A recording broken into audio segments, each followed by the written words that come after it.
Today is the third part of the subject Prisca Theologia. The first part was dealing with astrology, the second part with astrotheology, and this will be dealing with occult science and esoteric wisdom. And what I will endeavour to do is to present this ancient theology, Prisca meaning ancient, in a syncretic way. Okay, so syncretism was something that the Renaissance people knew a lot about, because Pico, one of the foremost Renaissance masters, he pretty much brought syncretism to the attention of the world when he went down to Rome with his 900 theses. Here they are. That's another zero to the 90 theses of Martin Luther 30 years after Pico. Anyway, Pico went down to Rome and he decided that he would challenge the Vatican to a debate to prove that all the sciences, all the philosophies and theologies and schools of thought can all be syncretized into one homogeneous, harmonious unity of teaching. What I'm going to be sharing with you today is the knowledge and the understanding of what all the philosophies are based on. And it's a simple cycle of nature, or cycles of nature. Okay, so with one graph we should be able to pretty much explain how most of the sciences work and how much of the philosophies work. So it's very interesting how Pico treated the subject. He went down to Rome because he was trying to bring back the Prisca Theologia. You see, this word was very much on his lips, as it was on Marsilio Ficino's lips, the guy who translated the Hermetica. Now, the Hermetic wisdom has always been there. It's been there for thousands and thousands of years. And according to Stephen Meller, who was a person who went down to Egypt and spoke to the indigenous wisdom keepers, and that would be Abdel Hakim Awiyan, who has now passed away. But here Stephen explains how the indigenous wisdom keepers explained many things about the true history of Egypt, and how Egypt has an antiquity of at least 50 to 65,000 years, with that particular consciousness, wave of consciousness that created such wonderful buildings like the pyramids. Now, those pyramids are built in such a way that it is impossible to replicate them today with our science and technology. The pyramid codes is probably another one of the products that I would like to bring to your attention when it comes to the truth about Egypt. Okay?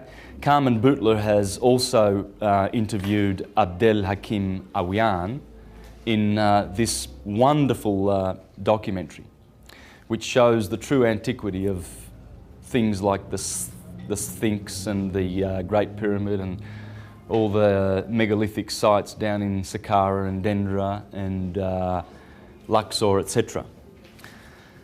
So, and with that, I would like to bring your attention to the Commission School of Ancient Mysticism, and I'll be doing a 2-week tour in Egypt next year in October with Yusuf and Patricia Awiyan, the son and daughter-in-law of Abdel. So when you watch, you can watch that. You can see that on YouTube, but I'd recommend you get that for your own collection.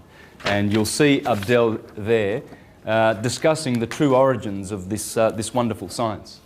Okay, so what Rome would like us to believe is that civilization's about 6,000 years old, and there was an Adam and an Eve, and apart from that, they were very barbaric, and many of the human brothers lived in caves, and then, of course, evolved their intelligence, and now here we are at the peak of all wisdom and intelligence in linear history.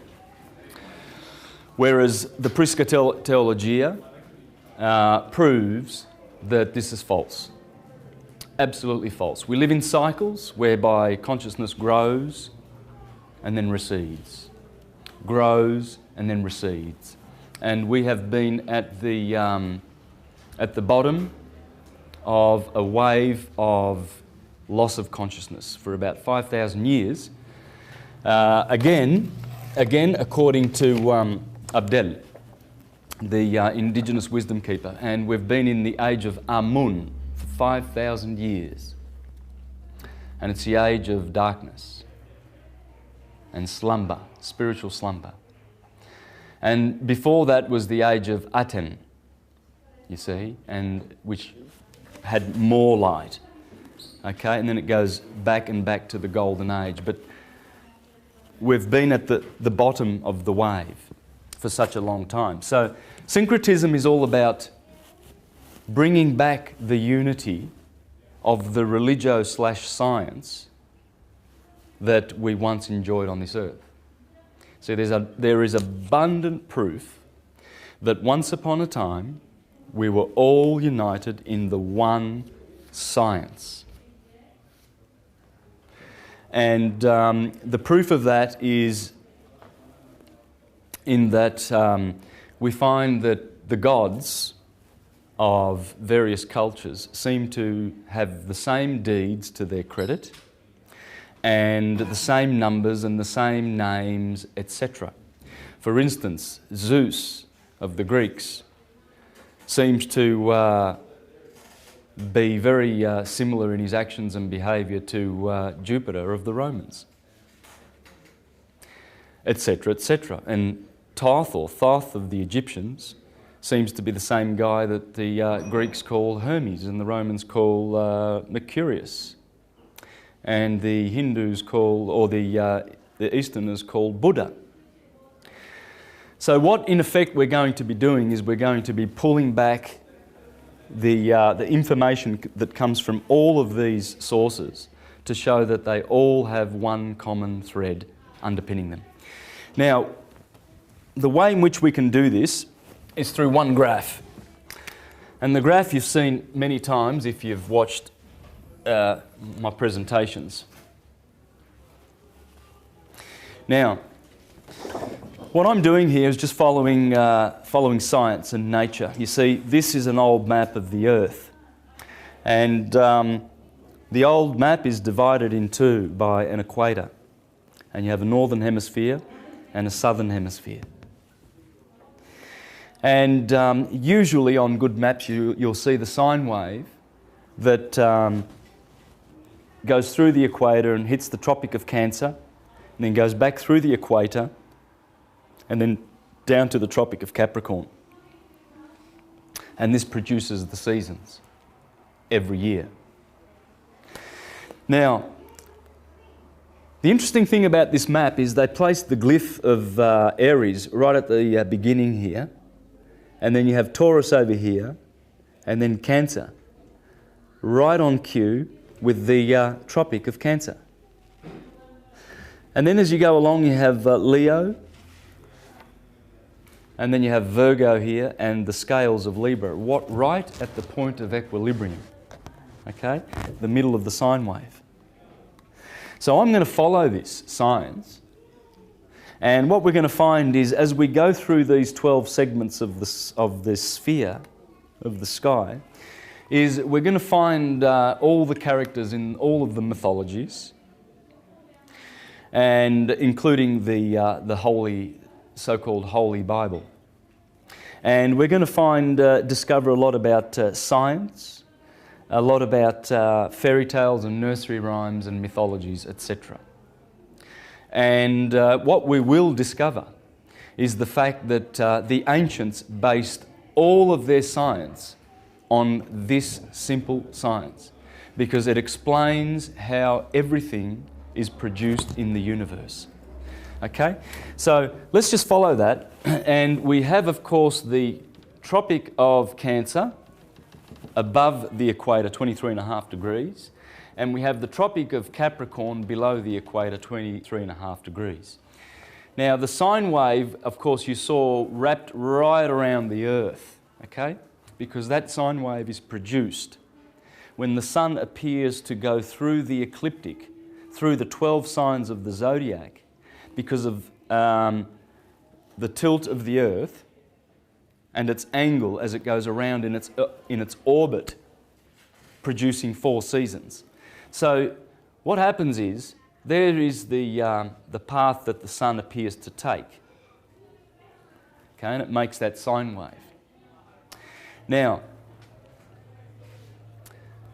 Aries, of course, we said starts here at the beginning, and this was Cancer, so we can pretty much draw a line there for Cancer. And then Libra was over here, and that would be the Tropic of Capricorn. So over here we have March the 21st, June the 21st, the solstice, the equinox, September the 21st, the autumnal equinox, and December the 21st, the winter solstice, from the northern hemisphere, of course, okay? Now, so these are describing the equinoxes, the days of equilibrium, and the days of maximum light and minimum light. So what we do is we bring this circle around. That's a bit of an egg shape, isn't it? Now, and we bring this, the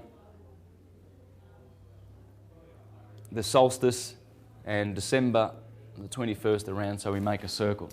Now, what we get from this cycle is a circle like this, which the ancients called the circle of the zodiac. And this is how it looks. Aries is the first sign.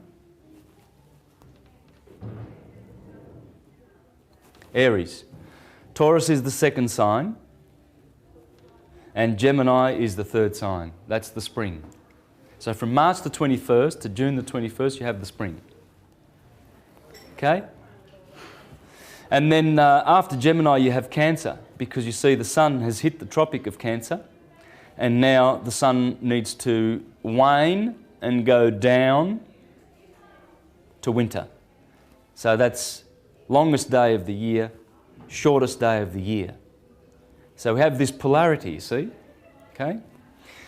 Now, here we have Cancer, because the sun has touched the Tropic of Cancer, so it stays in Cancer for 30 days. Here we have Leo, and here we have Virgo, the beautiful summer months. Okay? Then the sun drops below the equator.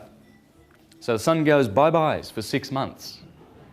And in the north, the winter months come. Okay, so you have to be prepared for the winter months. Now, what happens there is the winter has the colour of red.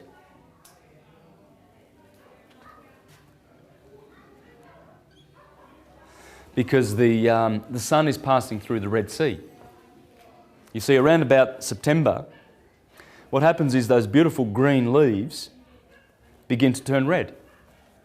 So they look around in the Northern Hemisphere and say, well, the sun's passing through the Red Sea. Because everything in autumn turns red. Orange, yellow, red. Okay? So this was considered to be the Red Sea. You see, you have to go through the Red Sea, and finally you get into the Promised Land. This is the Promised Land, the summer. And I'll explain why it's the Promised Land, but there's a lot of reasons why they called this the Promised Land. Okay? And here is the Red Sea, or Tartarus. And here we have Libra, Scorpio, Sagittarius, Capricorn, Aquarius, and Pisces. Okay? And this, of course, has the lush green look of vegetation, photosynthesis, because the sun is booming. He's happy in his kingdom. In fact, the sun rules, in astrology, the sun rules over here. Okay? The moon, she rules over here in Cancer. And then always next to those will be Mercury, always. Mercury can never be more than 28 degrees away from the sun. And Mercury would correspond to the disciple of Jesus called John, because John says, I was always near unto the Lord. I'm the one that the Lord loved. Yes, the Lord, as you will see in the mythologies and in the Gospels, that's this guy, Mercury. In any birth chart, you will always see the sun in its sign, and Mercury will be either a sign next door on either side of the sun or in the same sign as the sun. Okay? So check out your birth charts, and there's Mercury, always faithful and close to the sun. He can never be badly aspected to the sun. He will always be a friend and support of the sun in this science. Next to them will be Venus, because Venus cannot be more than 48 degrees away from the sun. You see, Mercury and Venus are actually inner planets. They are inside our orbit, smaller than our orbit and closer to the sun. Therefore, they can be blocked out by going in front of the sun. And what I'm referring to is our solar system is a vortex. Okay? This is exactly how our solar system works. We don't have a solar system where the sun is over here and then all the planets orbit on the same plane. That's ridiculous. And it has been debunked by scientists like Walter Russell in this book. Okay? So what happens is, of course, we've got Mercury over here, and then we've got Venus, and then the Earth. And when Mercury goes in front of the sun, around here and here, always in this path here of the vortex, we don't see them. But scientists tell us that it's because Mercury or Venus has gone behind the sun. It can never go behind the sun. It will always be, the sun is always at the top of the cone, and the planets are always behind. So when Mercury and Venus disappear, which Jupiter, Mars and Saturn cannot do, because they are outer planets, so they can never be hiding, you see, behind the sun. And so, whereas these ones will be. So this is why we need to understand their placement. Okay, I'm teaching you a little bit of modern science. By the way, Nassim Harriman has got a good video explaining this solar system, and on my YouTube site, Mr. Theology, you can see some science videos explaining how this solar system works. Okay, there's an Indian scientist called Palathadka Keshava Bhat, B-H-A-T. Okay, and you can see his video on YouTube where he explains how the vortex solar system works.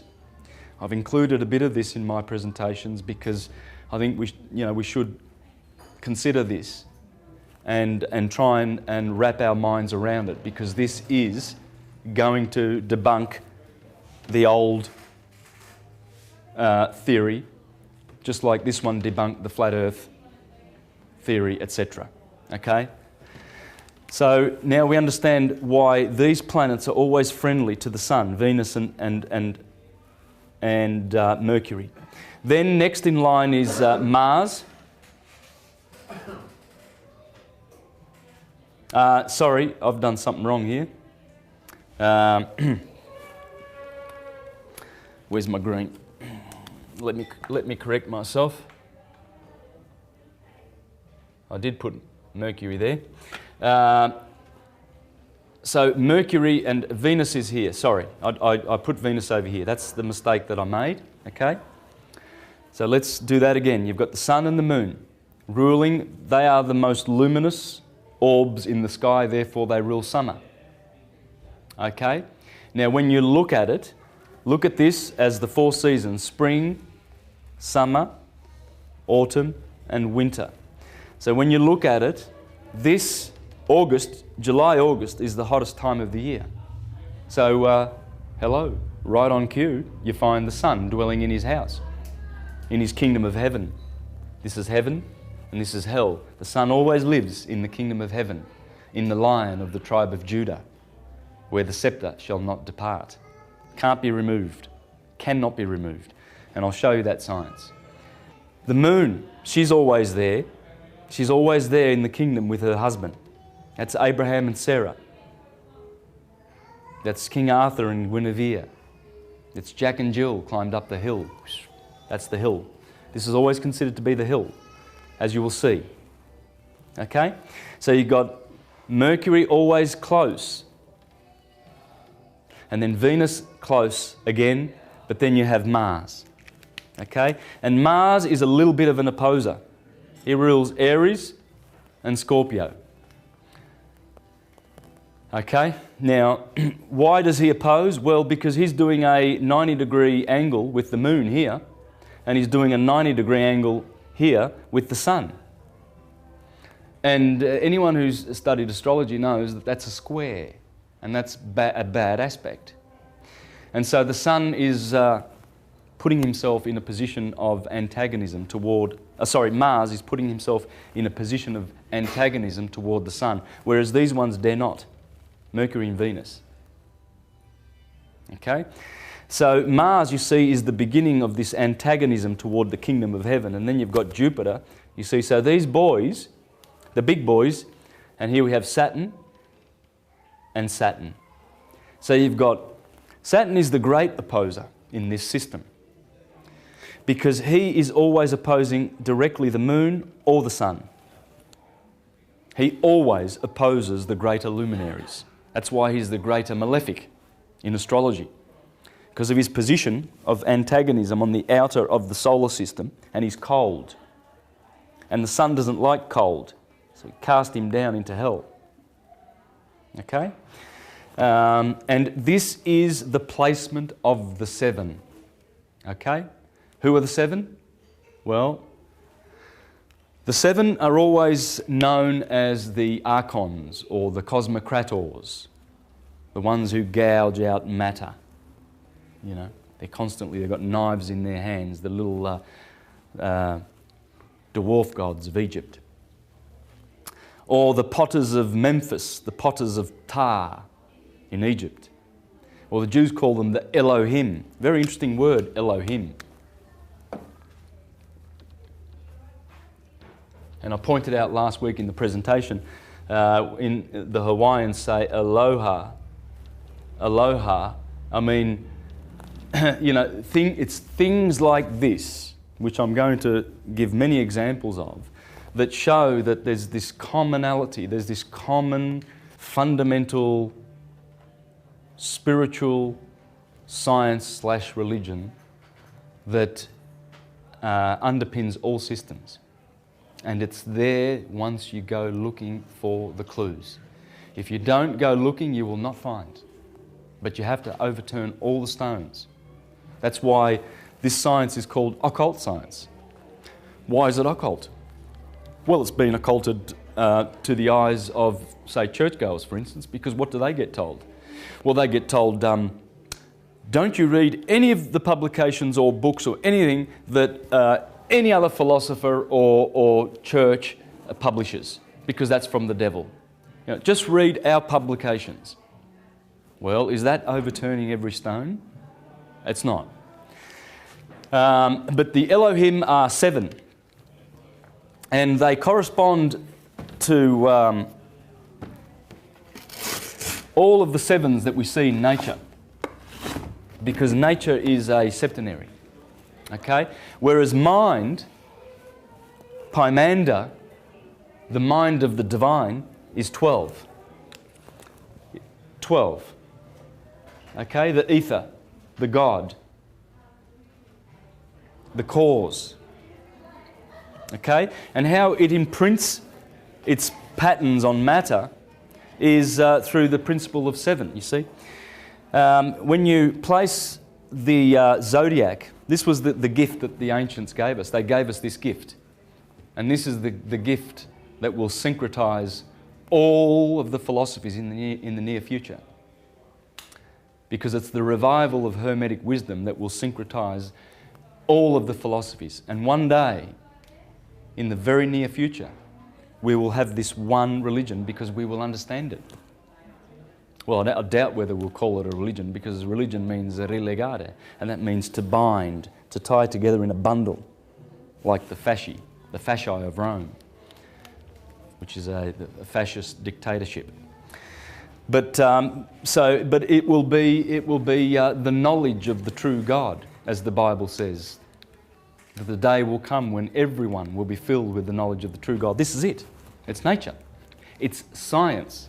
It's not hocus pocus traditions that are handed down which have no basis in anything real. It has to be real. And that's what Hermetic wisdom is all about. It's real truth, verifiable and provable. So when you place Aries over here at the equator, at the equinox, and Libra, the opposite, at the equator, the equinox, what you have is if you place the human being inside, you'll see the head always in Aries and the neck. And you'll notice that there are seven chakra points. You see, they go straight through and they live basically on the spinal column. And they are energy centers, they are wheels, you see. And St. John in the book of Revelation calls those the 7 seals that need to be opened. And the Lord opened the first seal, and I heard a voice of an angel. And then he opened the second seal, and I heard a voice of an angel. You need to study what the angel says, and you'll see that these are the bursting of the 7 seals. And the Elohim, the 7 planets in the solar system, the 7 days of the week. These are the cosmocrators, or the Elohim of the Jews. So what we do then is, as we go through this wheel, we begin to see that it tells a story. You see, the sun tells a fabulous story as it goes through the seasons. Here it tells a story of conquest and how he has defeated his enemies down below in Tartarus. And who would they be? Well, just have a look. Winter. Capricorn and Aquarius, associated with Saturn. Saturn, he gets the pleasure of killing his brother's light, who he opposes. The great opposer, Saturn. He gets the pleasure of killing his brother's light on the last day of that cycle, the 21st of December, because he takes over on the 22nd. And Saturn kicks him out. He says, no fire in my quadrant. I rule this quadrant. See, here there's fire, cardinal fire, fixed fire, and mutable fire. Mutable because it must be extinguished. The cycle of heat and life generation must be extinguished by Mr. Cold. So he's always there, and he's ready to kill the light of the sun. So you see the job of Saturn. Poor guy. He gets disparaging remarks because he has to play his role in nature. So he gets to be a very naughty boy. Okay, and let's think about Saturn for a minute, shall we? Think of all the things that are associated with Saturn. The 7th day of the week is associated with Saturn. It's called Saturn Day, right? Saturday. And what usually happens on that day? Would that be the weekend, the day of revelry? You know, Saturday night fever. And let's go out Saturday night, boys. Let's go out on the tiles, right? It's always this guy. It's always Saturn, the bad boy. Let's have a look at the year. So that's the week. Okay. By the way, the moon does not dominate the week. Okay? Saturn dominates the week. I'll explain that later. It belongs to him. The number 7 is Saturn. It's the Sabbath day, the 7th day. It's the 7th planet. It's the one that is the one that is right on top, the top chakra. Saturn's here, the moon's down below, the bottom chakra. The Alpha and the Omega. So he dominates the 7th day of the weekend. He is the boss of the week, and I'll explain that later. All right, what about the day? What happens during the day? Let's see where Saturn appears during the day. If we have established that on March the 21st, the sun splits the day between 12 hours of darkness and 12 hours of light, well then the sun must rise at 6 o'clock in the morning, 6 a.m, and set at 6 p.m. It's the only days of the year where this happens. On the equator, the sun rises at 6 a.m. and sets at 6 p.m. Only happens on these 2 days, these 2 golden days. Right? So if you place 6 o'clock there, 12 midday here, 6 p.m. over here, and 12 a.m. over here, midnight, then you begin to see how Saturn is important in this cycle. Because Saturn rules from, Aries rules from 6 to 8, Taurus 8 to 10, Gemini rules 10 to 12, Cancer rules 12 to 2, 4 o'clock, 6 o'clock, 8 o'clock, 10 o'clock. Wow. Right on cue, we have Saturn turning up at midnight. And what happens after midnight? It's the naughtiest time of the day, is it not? You know, some people who are quite forward in telling you that they do their best work after midnight and etc. Okay? Yeah, he gets from 12 to 4. But the benefits of Saturn's rule is that you can do good thinking at this time of the night. Many philosophers and many geniuses have found most of their insights at this time of the night. You know, King David in the Psalm says, "Oh, I wake up in the middle of the night to look at your stars and tell forth your glory and be inspired by your heavens." This is a magic time, but it's also that time of revelry where things happen, you know. Thieves do their work at night, don't they? You see, and Saturn rules the night. Now, let's have a go at the year. How does Saturn affect the year? Well, this is winter. So he snuffs out the sun's light in mutable fire, Sagittarius. Here's another one. In ancient Rome, they used to celebrate the Saturnalia. Okay? And what happened in the Saturnalia? Well, first of all, when was it celebrated? Well, it was celebrated started on the 17th of December, 4 days before the solstice. And it went all the way to Christmas Day, the 25th of December, when the sun begins its journey, all the way back up the holy mountain. So all in here, the Romans celebrated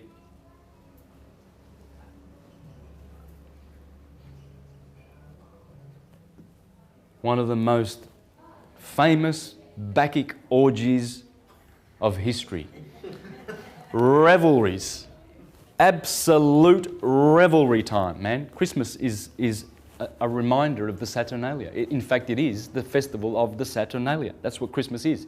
That's why you go out to your friends on Christmas Day and you get drunk and, you know, you abuse each other emotionally and everything like that. In Rome, yeah, you know, how many traumatic Christmases have you been through? Can you remember them? Any good ones? Oh, yeah. Well, they're good because there's good stuff that happens here too. It's not all bad. But it's about Saturn. That's the point. Look for Saturn. You've got to look at what he's doing. He's the one with the horns, man. And he's ready to reap your soul because he's the Grim Reaper. Souls ascend from the gateway of the gods here. This is the descent in the Tropic of Cancer ruled by the moon. This is the gateway of men. We come in through here, through that tropic. It's the Stargate. And we leave at this tropic. Capricorn's where we say bye-byes to fleshly incarnation. In fact, the rings of Saturn, that's the last sphere that we have to deal with in terms of physical incarnation, okay? And this is how it works. So these are the 10 heavens. That's the primum mobile. Primum mobile. The crystalline sea. The firmament, where the zodiac is. This is what we're doing here, the firmament, the zodiac. And below are the 7 Elohim, the cosmocrators, the creators. Saturn is always on the top. This is the kingdom of Saturn. That's his kingdom. Because Saturn is chronos. Chronos is time. Chronology, etc. All those time words. So we're stuck in time. We're stuck in a sine wave. And I dealt with this last week. Sine wave is a sin wave. That's where the sin is, time. Because you're born in time, you must die in time. Ain't none of these bodies going to be around forever. These are just a dream. So, but the soul needs to learn this science, because this is the true soul science of the stars above, as above, so below, that enables us to journey back, to make our journey back. And Christianity and the churches and Rome and the Vatican are all about trying to suppress this hermetic wisdom. Because if they can do that, they get to have more slaves on the planet for future harvesting their energies. You see? So it's very important that this wisdom be understood. It must be mastered. This is the structure of the universe, the material structure. This is how it works. And you live in this octave. That's the octave in which you dwell, dominated by these 7. They are responsible for every little atom and cell in your body being in the place that it is. All the cells, it's like a coagulation of molecules that have happily agreed to just work together as one organism for you to be able to exist physically on the physical plane on this earth. There's the earth at the bottom, the 8th sphere. And this is the descent of souls: Saturn, Jupiter, Mars, the Sun, Venus, Mercury, Moon. And they are the 7 chakras: pineal gland, pituitary gland, throat chakra, heart chakra, solar plexus, and the generative chakra, and the root chakra. And as we activate those powers and get those little wheels a-spinning, we actually go up back to heaven. And heaven is here, in the body. As I will show you later, part of this science is all about the body. In the scriptures they talk about the Holy Land. It's no use going to Judah, it's no use going to Egypt. The Holy Land is your body. The body is the Holy Land. Here is the Holy Land, guys. That's the ecliptic, the 12 signs of the zodiac in the body. Pisces in the feet, Aries in the head. The Pleiades right on cue. That should be sort of more up in the head area, but the Pleiades are in Taurus, which is in the head, in the centre of the head. Correspond to all the good little glands that are going on in there, like your pituitary, the limbic system, and stuff like that, all in here. And the spine, this is the Holy River, right?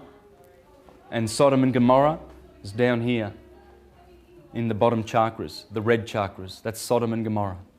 And this is the river. Eridanus is the great river. There it is, the Eridanus. This is one of the deacons of Taurus. Eridanus is the Jordanus, the Jordan River. It's in the head. That's heaven. This is earth. This is hell. Heaven, earth, hell. So above, Midgard, inferior, infernal. Infernal always carries with it the colours red. In fact, in the occult science, they taught that everything below the kidneys was considered to be Egypt. This is Egypt. And this is why God's children, the elect, go through the Red Sea and must come out on the other side of the Red Sea in order to be saved. And this is exactly why they celebrate the Passover. Right here on cue, and they eat the lamb, the sacrificial Passover lamb. And I think it was Jesus, the that was called the Passover lamb, was it not? Yes, the Passover lamb. Why would you call Jesus, the Saviour, a Passover lamb? Because you're talking about astrology. The Bible's full of astrology. That's why he is the lamb. And the blood of the lamb. The blood of the lamb is the sun's rays, the beautiful photons that drench us in the spring. You see, when the sun kills the lamb in the 30 days of Aries, it kills the lamb and sheds its blood as a sacrifice every year. And that blood is the impregnation of the blossom season. And then the fruits come from that blood, from the death of the lamb. Aries, the lamb, the sacrificial lamb, must be sacrificed every year for us to be saved. That's why in the first words of the Gospel of John, you see, people don't notice this, but John begins with a fully grown Jesus. He doesn't begin with a baby in the crib or in a manger. Down here in Capricorn, where the sun's a little baby. John and Mark, the two Gospels, begin over here in Aries. And there's telltale signs. Last week I dealt with this and pretty much covered it and proved it conclusively. I went through all the chapters of Mark, the 16 chapters, and all on cue, they were talking about Aryan, all the Aryan constellations, Cassiopeia, Cephas, Andromeda, and all of the decanal constellations that are associated with these two signs here, Pisces and Aries. And then it talks about, the early chapters of Mark talk about light, which is the Pleiades and Venus, the two lights of Taurus. And then it talks about your brothers and twin, etc., etc. And then it goes, here's the transfiguration of Jesus, right on cue, I think in the 8th chapter of Mark, where the sun is transfigured. You see? Now, John, this is the first chapter of John, okay? Verse 30. The next day, seeing Jesus coming towards him, John said, "Look, there is the Lamb of God that takes away the sin of the world." First chapter of John. And then, of course, in the next couple of chapters of John, you can rest assured that he'll be talking about Taurian themes, like the parable of the sower, because that's when you sow in Taurus, you know, so you can get some harvest in Virgo, etc., etc. And it's all on cue. It's in the Gospels. So what I'd like to do now is I'd like to... I did explain, you know, Saturn, where to look for him. Okay, in the week, he controls the day of revelry. That'd be Saturday, right? And then Sunday, of course, everybody gets good and goes to church and does their family things and repents from Saturday night, don't they? Yeah? Let's be good. Yeah, but Saturn, but that's because the sun is, you know, he's warm and he's gracious and beneficent, magnanimous. Whereas Saturn is cold and withdrawing, and rather than mankind being alert and awake and everything, they're sleeping during these hours of Saturn. So he's dealing with introversion and going within.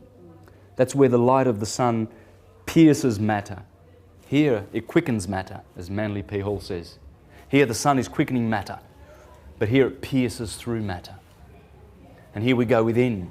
Here we go externalizing, you know, going touching stuff and seeing stuff with our eyes because the sun's out. So you see, it's not bad, but you can see where Saturn is associated with bad. Also during the day, you know, he's got his 12 to 4 rulership. During the year, bang, Saturnalia. And by the way, this is where they used to weep for Tammuz, you know, in Babylon, where they used to, where Ezekiel and Daniel were complaining that the children of Israel were weeping for Tammuz, you know. Why would you weep for Tammuz? Well, Tammuz Day is the 21st of December, and Tammuz is Saturn.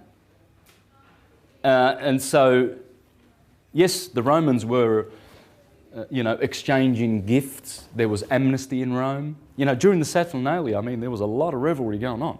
Believe you me, people were getting blind drunk. Anything went. Anything went. You could do whatever you wanted on the Saturnalia. It was revelry. Big time. You know, gift-giving, merriment, Bacchanalia, Bacchus, of course, being the god of wine. That was the festival of the Bacchanalia. And we still say in Italy, per Bacco.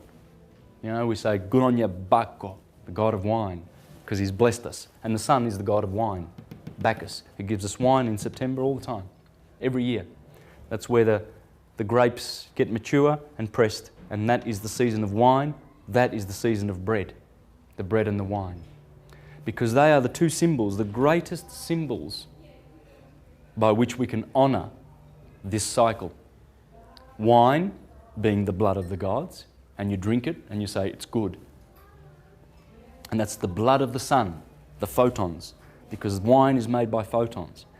But it's the process, it's the end of the process. You see, you've got all this watering of the plants, and then you cultivate the plants, you weed them, you look after them. Finally, you reap your harvest, and then you bring them into, indoors, and then you press the wine, and then you let it wait for, to cure and to mature, and then you open your tap and you take out a glass and you drink it. That's the end of the road for the sun's work. You've got wine for all the winter now, so it's a great symbol of Christianity, Christ being the sun.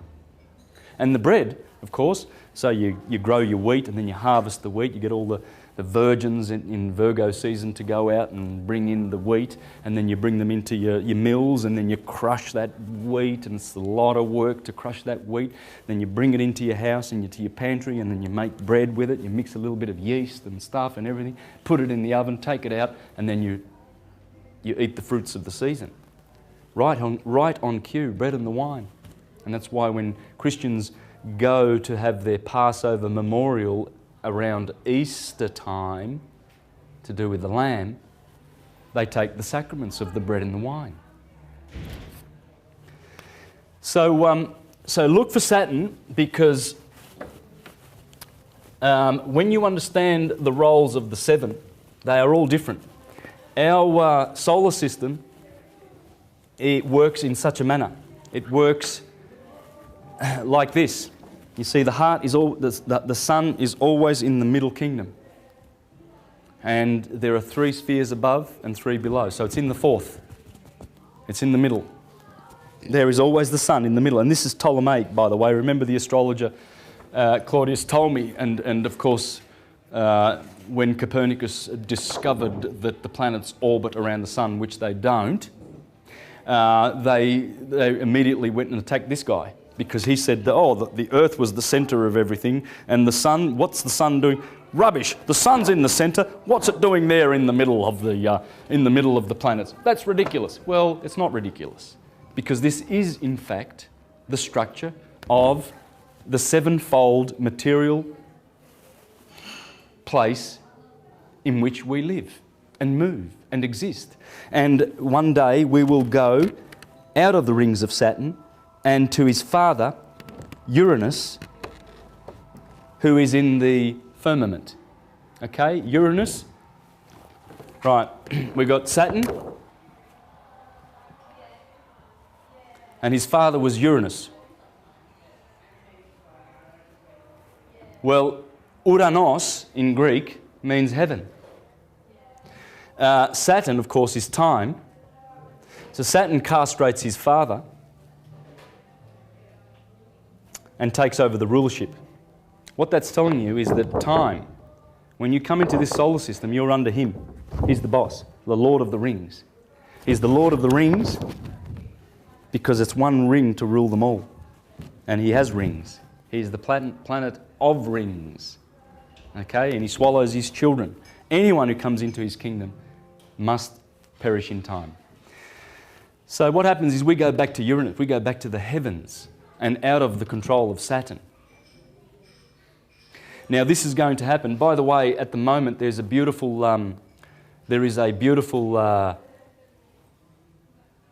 Aries. Uranus is in Aries at the moment, and Saturn is in Libra.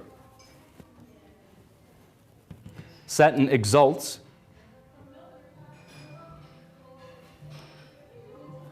in Libra. He's having a good time. And Uranus loves Aries. Uranus is up here, right now, in the skies. Take note of this because this is very, very revolutionary. It's in all of your heads. Uranus is causing a lot of social changes down below. Take note of these things. Uranus will be here for another 13 years in Aries. And Saturn will be here for a couple more years in Libra. And this is what's happening now around the world. This is the justice that's going on. The heads are rolling right now because Saturn is here in his sign of exaltation. Pluto's in Capricorn. That also has to do with judgment. Pluto being in Capricorn, over here, these three boys, they're changing the whole scenario downstairs. All right, guys, so now this is back to what I'm doing now is I'm making a bigger version of what I did before, and the Tropic of Cancer is up here, right? So the sine wave, you can see the sine wave continuing on down that way, okay?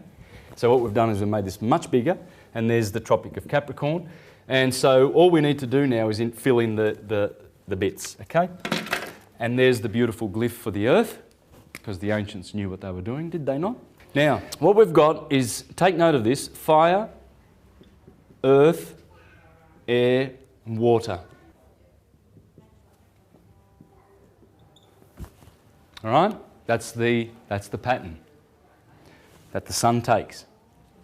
Aries. Taurus. Gemini.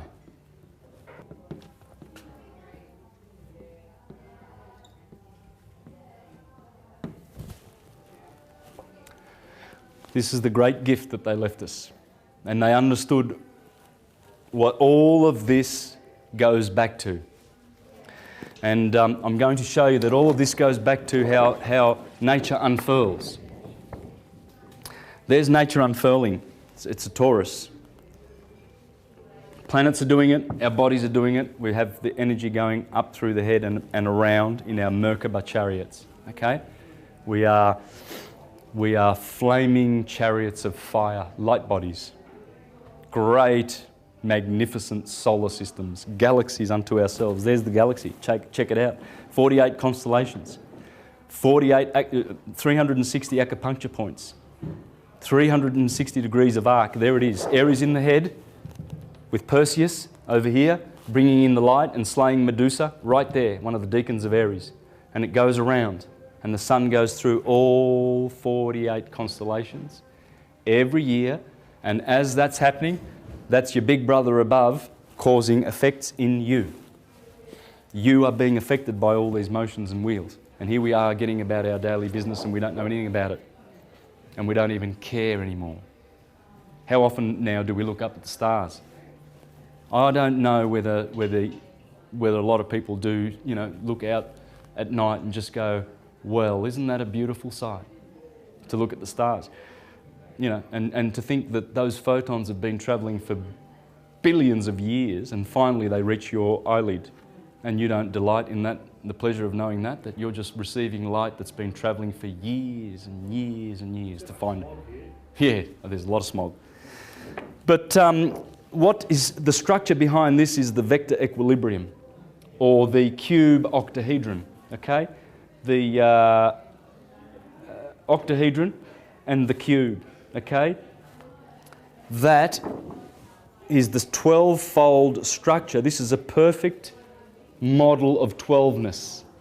This is where the 12 comes from, okay? From the vector equilibrium that supports this structure. That is what planets and galaxies are doing. 64 in the Flower of Life, 64 in the I Ching, 64 boards in the chessboard, squares, 64 codons in your DNA, 64 in Kabbalah. When you put the Kabbalistic trees together, you get your 64, the number. It's a precious number. The city of Melbourne has a grid. Have you seen the rectangular grid of the city of Melbourne? Open up your Melways and check out Melbourne, the city of Melbourne. Designed by Freemasons, okay? You've got, that'd be Latrobe, Lonsdale. Anyway, look, you've got to check this out yourself. It's 64 grids. 64. It was designed that way. 64 blocks in the city of Melbourne. That's where I play my guitar, right there in the middle. In the middle of the 64. In the Burke Street Mall. But check it out, and it comes from this, 12. In the vector equilibrium. What we've got here too now, I'm going to go and I'm trying to be nice and slow because I do go very fast. So I want to just take my time with this and it'll sink in a lot better. You've got cardinal, cardinal, cardinal and cardinal. Okay? Fixed, fixed, fixed, fixed. And, oh yes, I got pretty blue. Woohoo! Mutable, mutable, and mutable. Okay, so this is basically the science that they left us with, and everything here is all on cue with what's going on in your body and with what's going on upstairs. For instance, fire in Aries, that's the brain. Fire is electric.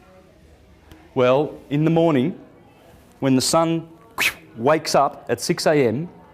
and you wake up at 6 a.m, first thing that happens is this turns on and your eyes turn on, both ruled by Aries and Mars. Right? It rules the top of the head. So you wake up here with fire because electricity needs to be working the electromagnetic computer that you have up here. Then the sun flips polarity from 8 to 10 and it gives you earth fixed. That would be the mouth. Earth rules this part of the body. So you put earth in your mouth, you see? And it's a magnetic polarity. Here, Gemini, that's Gemini and the two lungs. And Gemini needs air,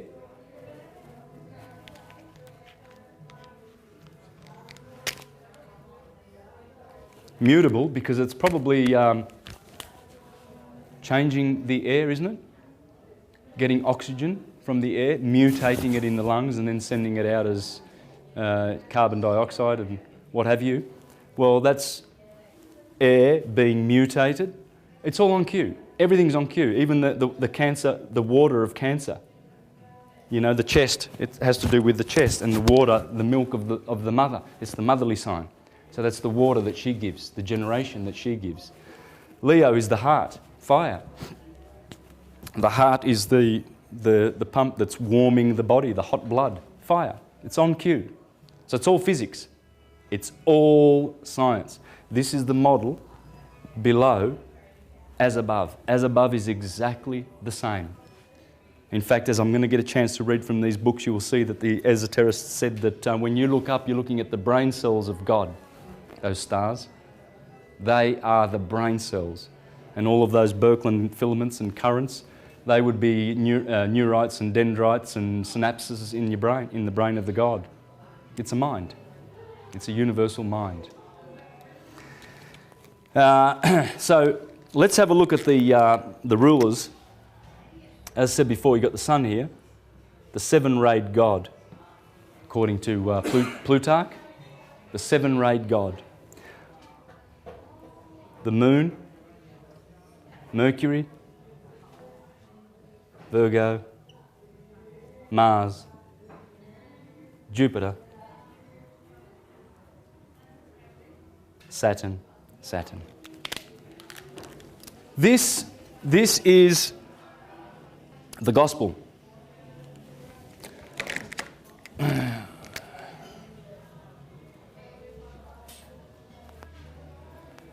God's spell.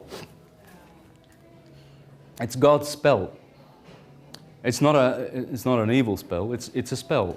It goes forth. The spirit of El, God's spirit of El, is always going forth in the gospel because this is the gospel. Jesus goes around with his 12 disciples. He has John always by his side. He has Jupiter, Peter, his best friend, Jupiter. There are all the characters of the gospel, okay? The gospel.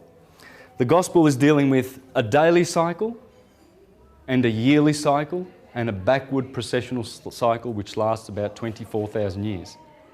Once you work those out, then you will understand the science. Because the idea is to understand the solar system.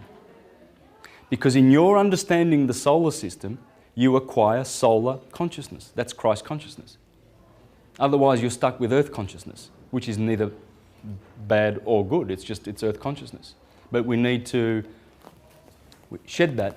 And when we learn about the solar system and how it works, then we are able to embrace that consciousness. Then we go to the galaxy and we have galactic consciousness. And then the whole universe, we see how that works and understand it. And we have universal consciousness. Then we go back to unity consciousness, rather than the dualistic consciousness of the lower earthly consciousness. It's down here where we get opinions about good and evil, which doesn't exist up there. Simply doesn't exist. It's our polarity that we have made. It's happening in our world. This is the message. These beautiful stories are in the message, but you won't see them if you're not looking. Have you ever noticed those 3D pictures that contain a three-dimensional picture, but you've got to stare at them? Yeah, right? Yeah. Have you ever seen those? Sometimes it takes a minute or 2 minutes. Some people never get it. They never see it. And that's what the Bible is. The Bible is like that. It's got these amazing allegorical stories that most readers are just walking straight past, Oh, Jesus said this and Jesus said that. Never ever understanding what is really happening. And this is the crime of the priestcraft. And those people are trained to not have eyes to see. You see, that's why the scriptures say, for ones who have eyes to see, you will see it. Now, you notice another thing with Saturn is, this is the symbol of Saturn.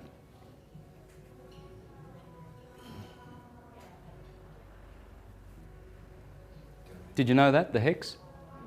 If you have a look at some photos on Google, some photos of Saturn, it's a big gas monster, you will notice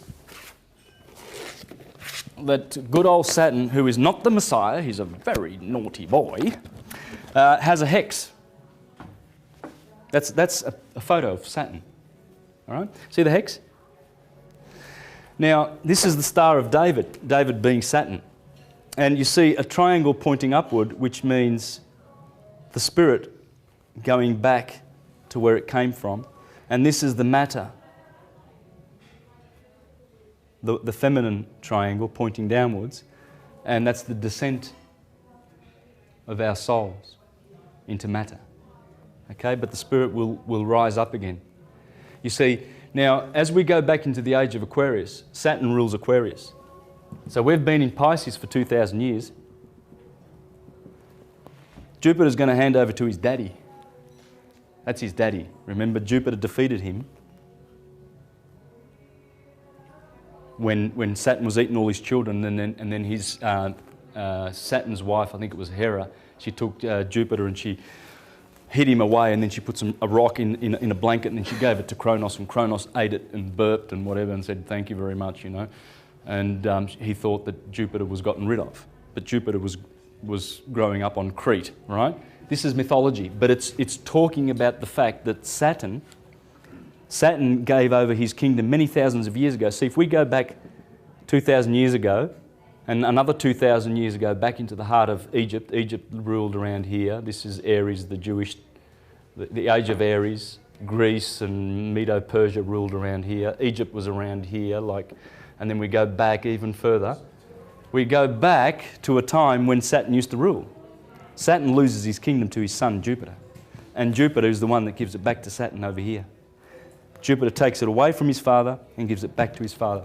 As we go back to Saturn, and believe you me, people know that the age of Aquarius is bringing Saturn back. And everything that Saturn grants, which are great blessings. The philosophers like Pico and Marsilio Ficino in the Renaissance times, they would greet each other with greetings of, you know, blessed be Saturn and we shall await his return, because there won't be any peace until Saturn returns.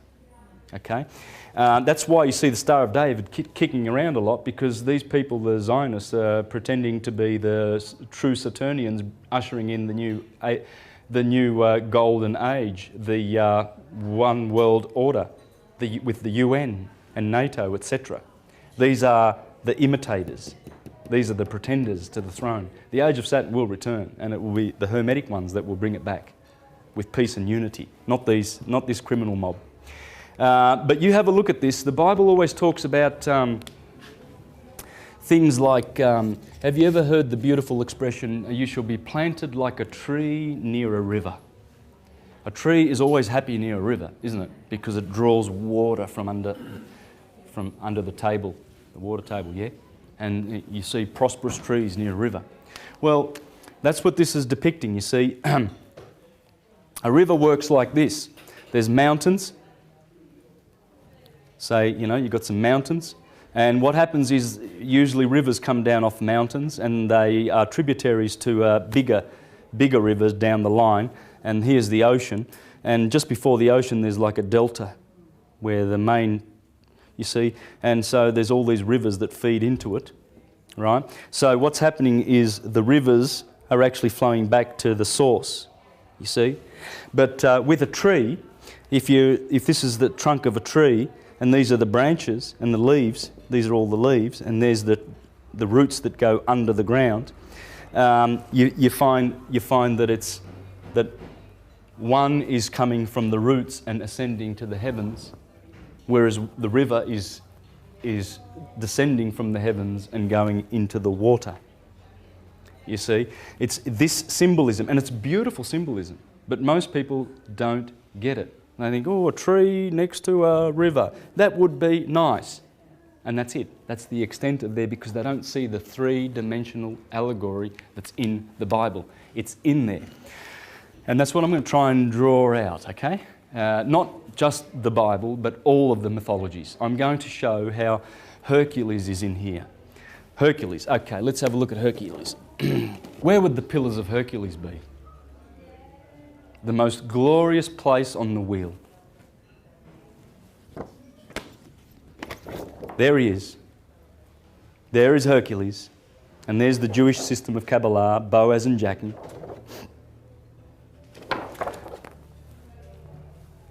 The Pillars of Hercules, the two twins, Pollux and Castor, they always dominate the holy mountain of God. And right here, in between Gemini and Taurus, and Sagittarius and Scorpio, that's where the Milky Way intersects the stars. And you can see it here in my graph. You can see here, see the Milky Way faintly going through Scorpio and Sagittarius, and through, there it is there, faintly going through Taurus and Gemini, right? That's where the Milky Way intersects, right here. So this is the milk, and in Cancer is the beehive, the milk and the honey. This is the land flowing with milk and honey. And the Pillars of Hercules are always up here. Samson, when he pulls down the gateposts of Gaza, and then he goes and kills that lion and he eats the honey, and then he gets betrayed by Delilah the Virgin, who betrays him to all of these enemies of the sun, the fall.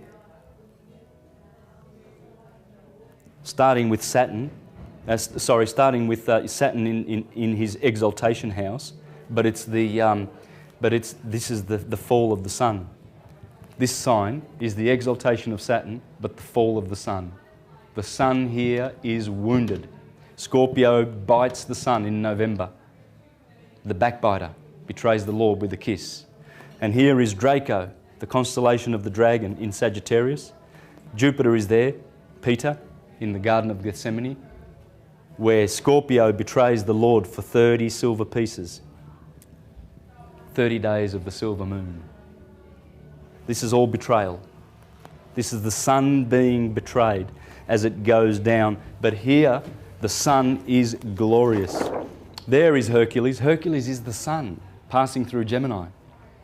conquering his holy mountain. Gemini is always there. It will always be there at the top.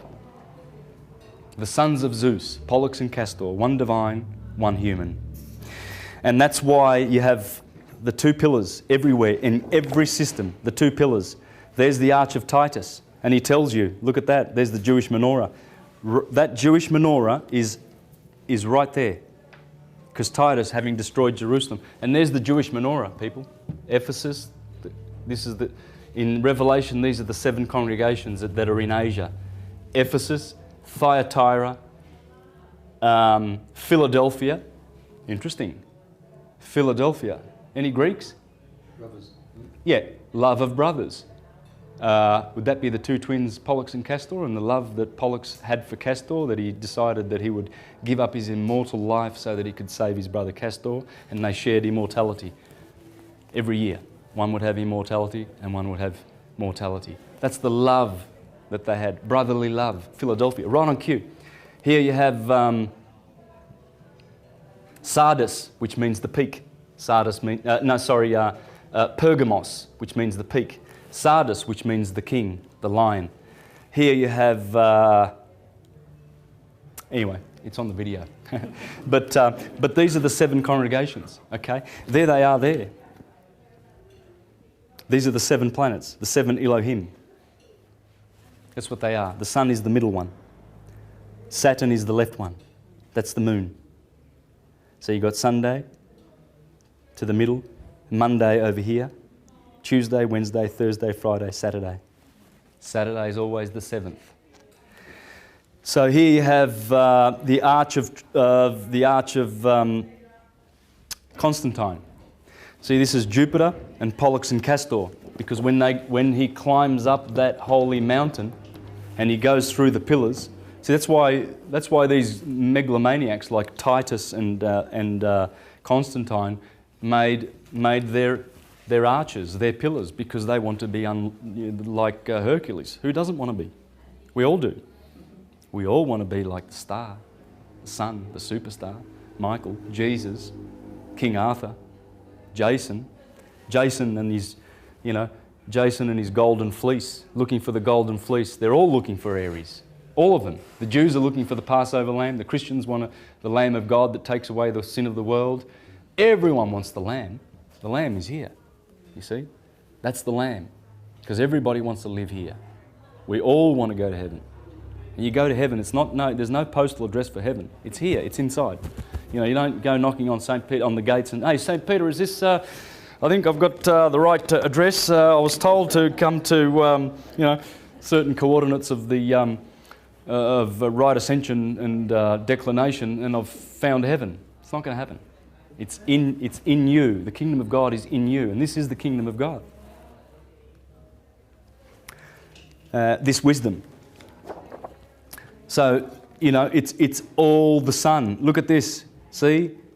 They'll have, like, in Paris, they have the Arc de Triomphe, right? Well, where do they place that? Right in the Champs-Élysées. The Champs-Élysées, is that Élysée? Would that be the Champs-Élysées? Yes. The Elysian fields, springtime. This is where all the magic happens. This is the Father, the Son, and the Holy Spirit. You see, mind, Aries, the head, electric. That's the nous. And that's the thinking. That's where we do our thinking. Here we speak. And Gemini, we do. Yeah? So we think, we speak, we do. And in fact, Aries is I am, I have, and I think, which is pretty interesting because that also is the process of doing. But the Father and the Son and the Holy Spirit is how everything gets done in the whole world. First you think it, then you speak it, then you do it. Now, yeah, this is the thing, and we're waking up to this stuff. We're waking up to the fact that we come from the stars. Have you got any friends who swear that they come from Sirius or the Pleiades, or right? Well, let's have a think about it. Sam, what's your nationality? Our background's from Syria. Syria. Oh, let's have a look at that word, shall we?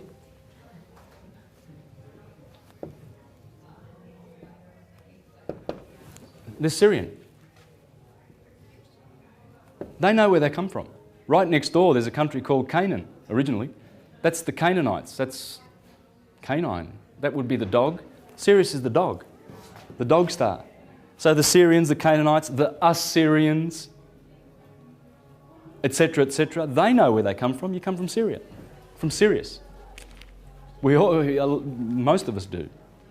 So it's still there. You can see this in the country, in the country of origin. Look at Italy.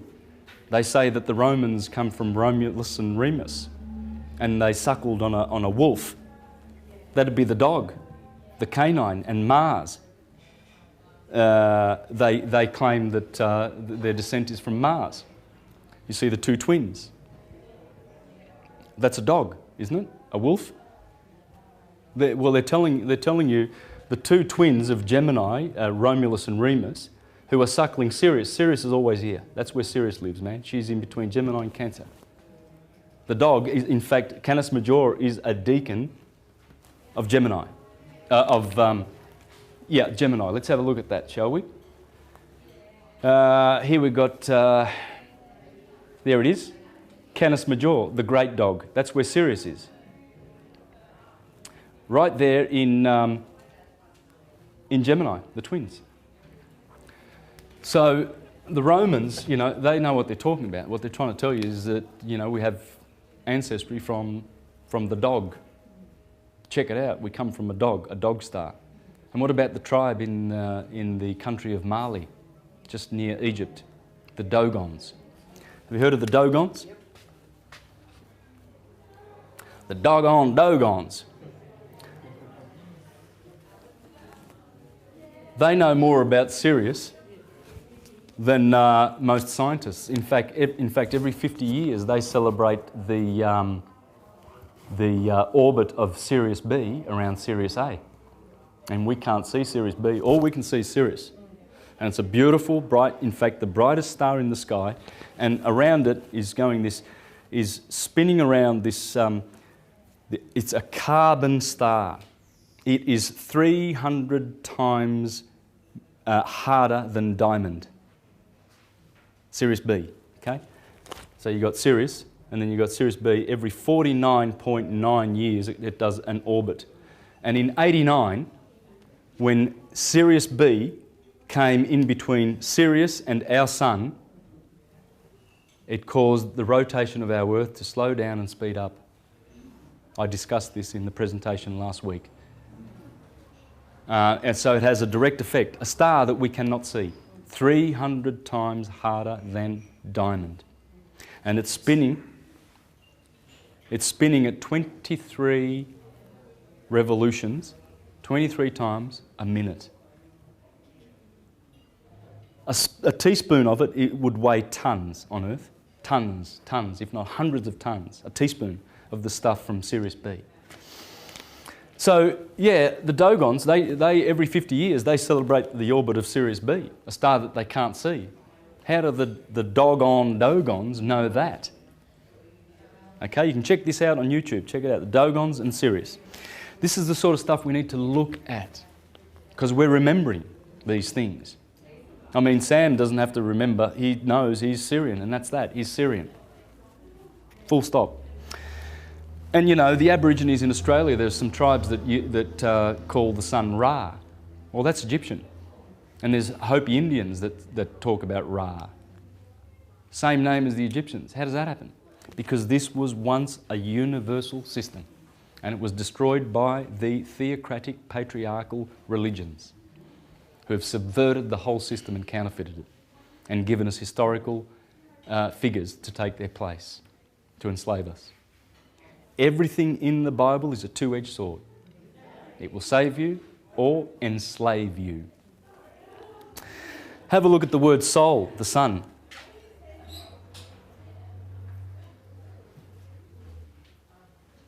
Does that sound like soul? Yeah, it does, because it's the soul of the solar system. See, the light of the sun bathes the spirit, the soul, and the flesh. Light partakes of three qualities, three natures, just like water. Liquid, Water can be liquid, it can be solid, it can be gas. 3 states. That's light. That's why light is in the middle. That's why Jesus says, I am the light of the world. You don't go to the Father except through me. The fire. It's the sun, right? The light of the sun. And as the Neoplatonic philosophers said, there are 3 suns in the sky. When you look up to that orb in the sky, it's not just a physical body of hydrogen. It's a psychic person and it's a spiritual person, just like we are. And soul is anima. And this is very pertinent because I'm going to be discussing today how the philosopher lived his life in terms of diet, in terms of actions, in terms of speaking, and all of that. So we're going to really benefit with some practical stuff here because it's got to be useful, and it is useful. And that's what I'm going to be sharing with you about the Prisca Theologia, how useful it is. See, the word soul in Latin is anima. Okay? Soul, animal. Keep that in mind because this is very, very profound, what we're going to be learning. You know, so we see these words and we don't really think of what we're saying sometimes when we go to our church to go and see a minister. You know, we don't sort of put 2 and 2 together. Min is stir, and we see moon and star like a master. You know, when you get your master's degree, well, that would be a measure of the stars by degrees. Dong, dong, dong, dong, dong, dong, 360. So when you get good and you study, you get your master's degree and they give you a square and a round black hat of Saturn. They've squared you. Now you're a square. Now you're fitting into the system. But you get your master's degree. In Italian, that would be maestro. Bis maestro. Would that be astro? Of course, because if you're going to be good, you're going to be a star. And think about the word Christ.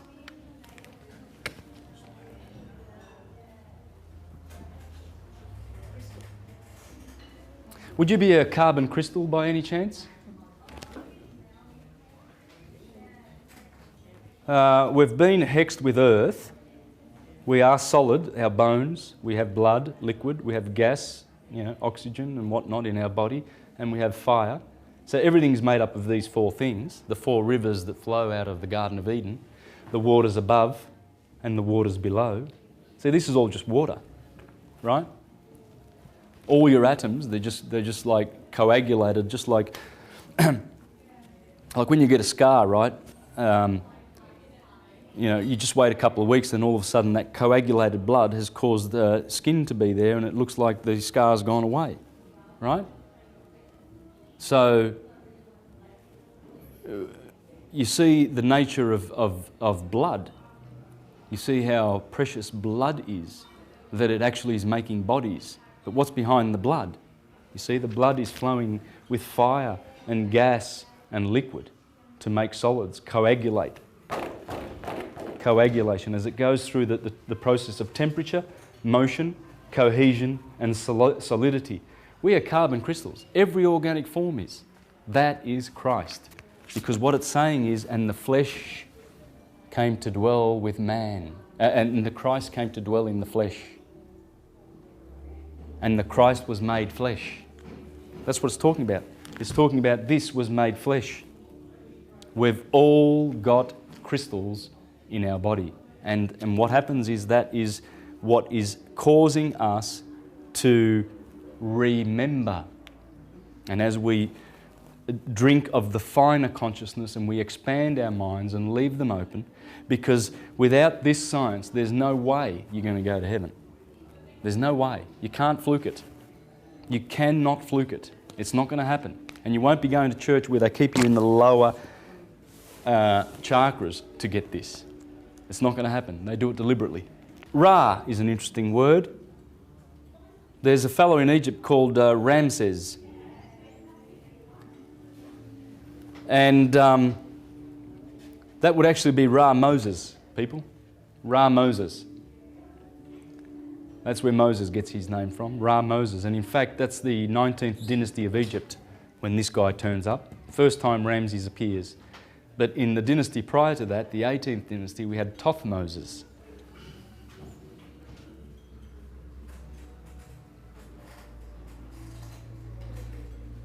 There's many spellings for this, by the way. There's many spellings for Thothmoses, the ancient pharaoh of the 18th dynasties. In fact, Thothmoses III, that's the one that they reckon is the founder of Rosicrucianism and all of, in fact, all of the Freemasonic schools come from that 18th dynasty, most of them. Okay, yeah, Thothmoses. There's a statue of him done in that I think it's granite, or what's it called, diorite. Diorite, and it's very hard. And you can see that Thothmoses III. These guys, they pay a lot of tribute to this guy, but this is where they all come from, those dynasties. All right, I just want to share a few more little points with you. I'm just going through some words here, okay? So you can study the nature of words, because when the written alphabet came into history and civilized us, along came the spells, you see? And with the spells, they sort of bound up all their spells in one book, and they said, oh, this is from God. And if you don't do what it says in there, we're going to kill you. Okay? You get to die. It's a good book. It's great. You know? And we have a special interpretation of it, by the way, too. Yeah? Okay? That's how the Christians treated the indigenous Indians when they went to the Americas. Oh yeah. They had this one. I'd say they would have put this in their left hand, because you need your right hand to have a sword in there to cut heads off people who don't listen to this book. And that's what they did. They decapitated hundreds of millions of indigenous people who knew this.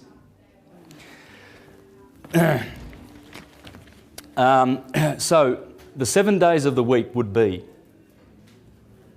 Sunday, the moon, Mars. Wednesday is Mercury, Buddha. That's Jupiter, Zeus, God of gods. That's Venus, Friday. And good old Saturn Day. Okay, let's put him in there like that. Okay, I'm going to make a point of him. This is the Japanese language, okay? I'm doing some Japanese kanji here. I didn't actually bring the kanji, I forgot, but doesn't matter. The meaning of the word is what matters. Sun is Nichi. Nichi means heat, fire, light. So you go to Japan and you've got, right on cue, you've got Sunday where Nichi Yobi is, right on cue, and it's heat, fire and light. Pretty interesting, isn't it? What about the next one? Getsu, that's the moon. Luck and fortune, that has to do with the moon, the goddess of luck. She is the goddess of luck. Getsu, right on cue, Monday. Ka, Mars. Fire, birth. Fire, Mars, birth. In fact, the 25th of March is when Gabriel comes down to Mary and he says, guess what? You're going to have a little son, and he's going to be called Jesus. Because that's where impregnation happens, the blossom, the sperm of the sun. And in Japan, they celebrate Sakura. And in Rome, on the 19th of April, they celebrate the festival of Flora, flowers. Flowers, impregnation, fruit, harvest, preservation, and survival. Then it starts again. Every year, Jesus, bang, has sex with the moon. And how do you know that? Well, because that's where Christians celebrate the Easter. It's full moon. Notice, Easter's always after the full moon, the first Sunday after the full moon, which the Jews celebrate on Nisan the 14th. And that's impregnation, because the moon is always opposite the sun in the Holy Mother of God, the Virgin. So when Easter happens, that's when the sun has crossed over First Sunday after the first full moon, because the full moon must be in the Virgin. The Virgin goes from here to here. You see, her glyph, Mary, it's like pretty much like a Mary. Whereas Scorpio's glyph is turned up with it's an M with an arrow pointed up, because all of this area used to belong to the Virgin.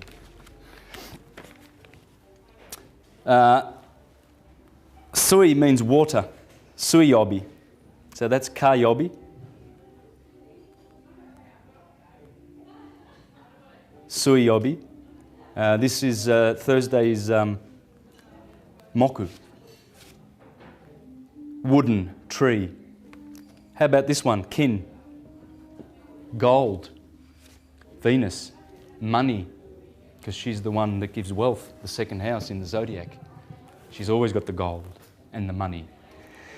And how about our good friend Saturn? Well, what would that be now? We've already discussed his other name in Greek, Chronos.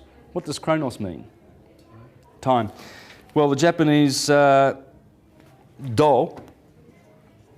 means time. Time, door, and dirt. You see, guys, when you start looking for these things, you will find them. The science is there. What I'm trying to do, or not trying, I am doing, is syncretizing it all, okay, in honour of Pico and Giordano Bruno, okay? That's the book that got him burnt at the cross on the 17th of April, 1600, that book, The Expulsion of the Triumphant Beast. And he is saying, he died because he's saying in there, we've got to go back to Hermes. The world must return to Hermes to be saved, to bring back sanity. Because religion ain't working. It doesn't work. It binds people and makes them fools and slaves. And this liberates.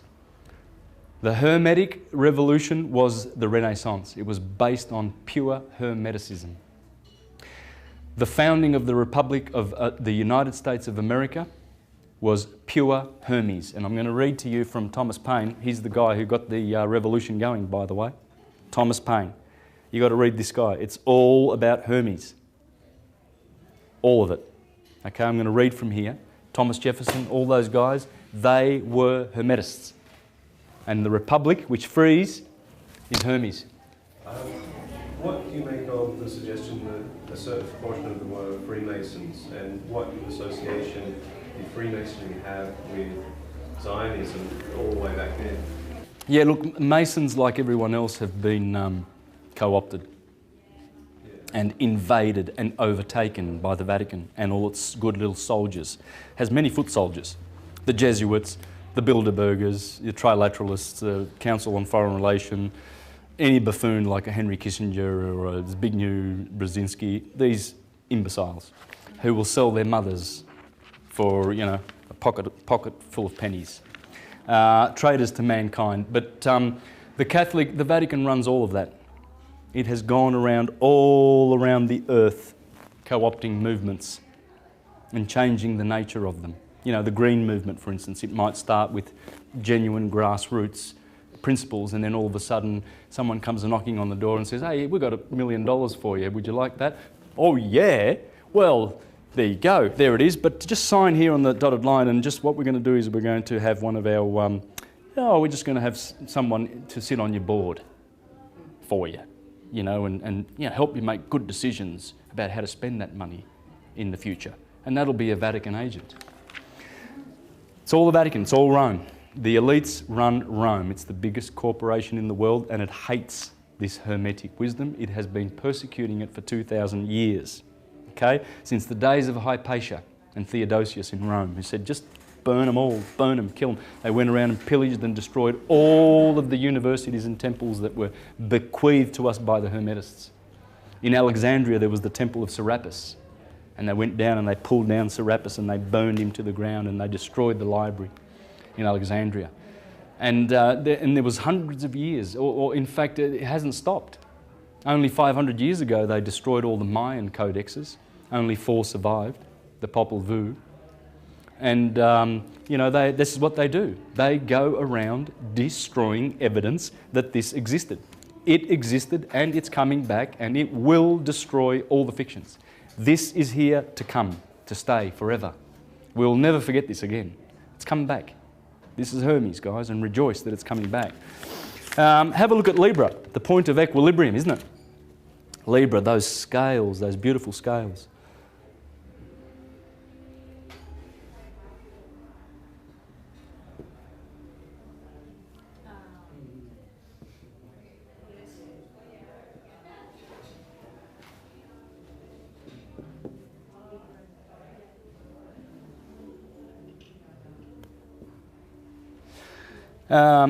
You see, once you understand this science, you understand what's going on. In the body of the human being is something very special that's going on. And that would be that. You see? Aries at the head, and the sine waves goes through the scales of Libra. Look at the glyph for Libra. I mean, it's sitting there where 6 p.m. is and September the 21st. It's the beginning of the Red Sea. Right?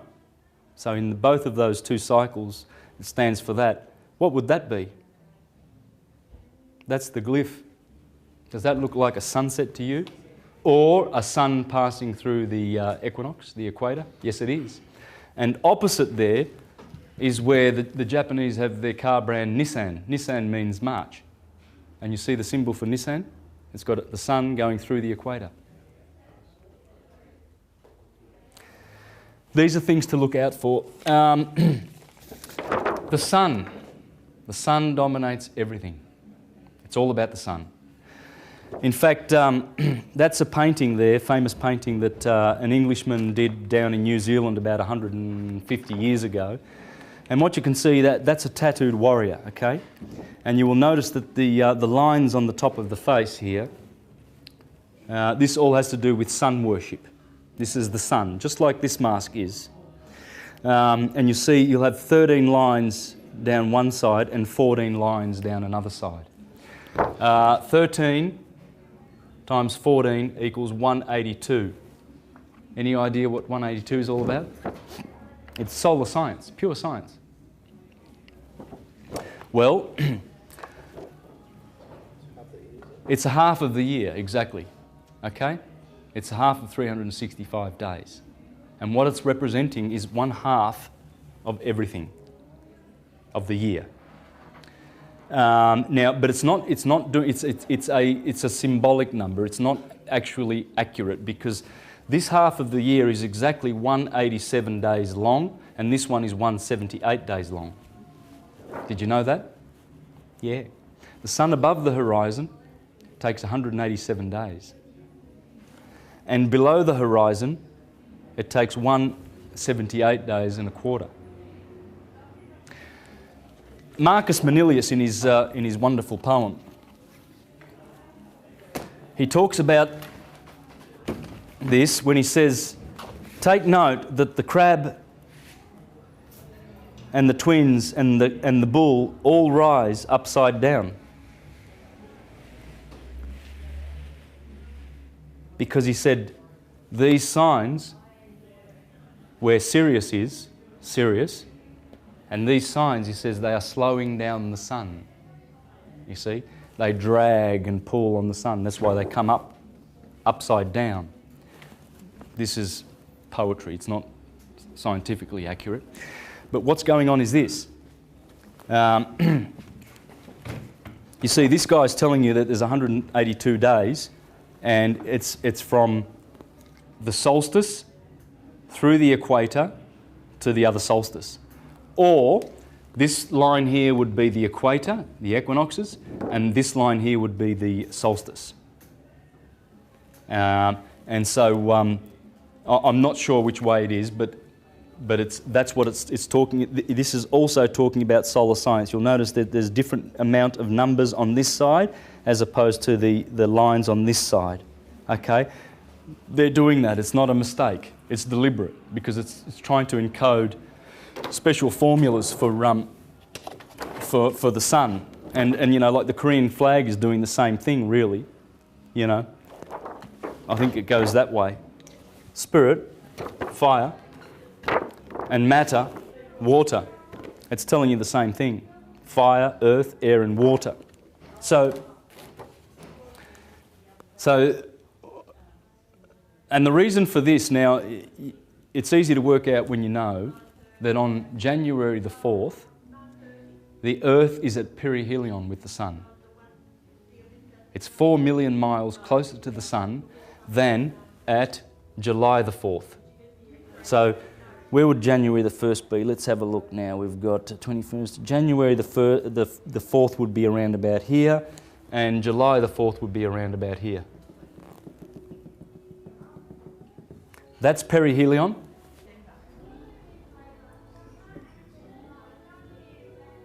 Helion is the Sun. So it's basically, it's perigee. Perigee. So let's, in our elliptical orbit, if there's the Sun, our Earth will be like, in its orbit, it will be like here, closer to the Sun, 4 million miles, by the way, and it has nothing to do with summer or winter. That the Earth being closer to the Sun down here in July the 4th, January the 4th, perihelion, that has got nothing to do with the temperature. Nothing at all. That's the tilt. Okay? So this is perihelion, and this is aphelion. Aphelion is here. July the 4th. You know, when you get all your Independence Days, all countries around the world celebrate, whether it's Canada, you know, Venezuela, whatever, many countries around the world have their independence over here because the Sun is conjuncting Sirius. Sirius is the one who gives independence and freedom. She is the Statue of Liberty. It's Sirius, the mother of the system. She dominates the whole star system that we're in. Okay, so that's why there's drag. Obviously there's drag because if we're in a binary with Sirius, this is how it would work. There's Sirius and there's our Sun, and we have an elliptic orbit, right, that we go around. Sirius also does this, like that. So there's our Sun, and our Earth is going around anti-clockwise like that in its orbit. And so this would be, here would be perihelion. And here, so here the Sun would be in Capricorn, and here the Sun would be in Cancer. So you see what's happening is because these two stars are flying towards each other. And by the way, Sirius is hurtling towards us at 12 miles a second. She's flying towards us, man. And with that Sirius B going around it. And every time Sirius B goes around, there's havoc on the Earth. Havoc. And she's hurtling towards us. So her speed coming, she's blue shifted now because for 12,000 years, Sirius has been observed to be red, right? When she turned the corner and they're hurtling towards each other, what's happening now is the Sun is being pulled up, and of course it leaves all this drag, which is this drag here. Right? Because when the Sun is in Sirius, when the Sun is heading towards Sirius, and it's in that sign, it's being pulled up. That's the drag. But that is also explained by the vortex solar system. Okay. Now in 5 minutes we're going to have a break, so get a coffee and walk around a bit.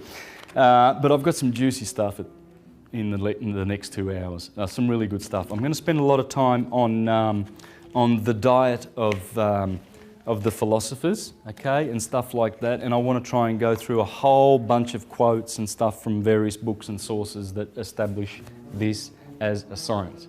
What do you think of that?